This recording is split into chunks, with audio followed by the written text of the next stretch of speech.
Welcome to Yuval Noah Harari, A Brief History of Humankind, Part 1 of 6, here on Historical Veracity. Today we're diving deep into Yuval Noah Harari's culturally significant work, Sapiens, A Brief History of Humankind.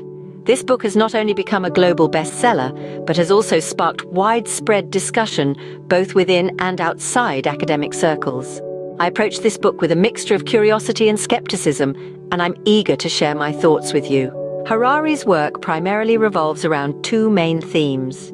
The first theme explores the ascent of humans from a unique type of chimpanzee to the most dominant species on Earth, alongside the evolution of our social organization.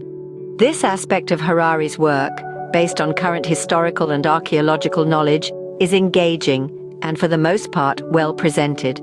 Despite encountering occasional factual errors, these do not overshadow the merit of his presentation.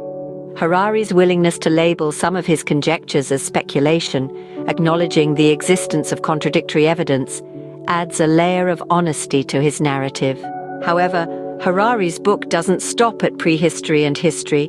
It also ventures into political philosophy, discussing a wide range of issues from human rights and imperialism to gender and racial discrimination, the natural rights of humans, and the economic organization of societies. Among the conclusions Harari seems to advocate for are vegetarianism, presented as a moral choice, and Buddhism as a spiritual method. It's evident that such conclusions can't be straightforwardly derived from historical facts without significant interpretation, which deserves a closer examination. This leads me to my primary critique.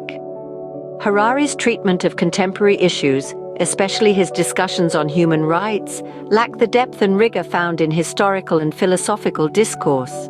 By overlooking centuries of debate and thought contributed by figures from Jefferson to Kant and from Machiavelli to Hobbes, Harari's narrative on these topics feels superficial.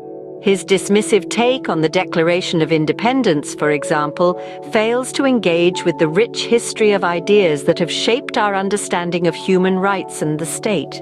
Moreover, Harari's blending of speculative moral and ontological claims with historical narrative creates a misleading impression of scientific consensus on highly debatable assertions. More concerningly, I find the underpinning philosophy of Harari's work to be morally dubious, anti-humanist, and, in essence, violent. This critique focuses particularly on Harari's use of the concepts of fiction and religion.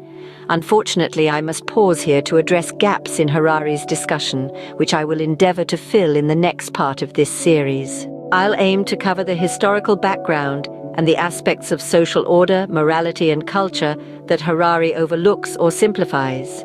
Stay tuned for the next episode, where we'll delve deeper into the complexities of human history and the ethical dimensions of our journey. This is Yuval Noah Harari, A Brief History of Humankind, Part 1 of 6 on Historical Veracity. Thank you for joining me today, and I look forward to exploring these critical issues further with you in our next session.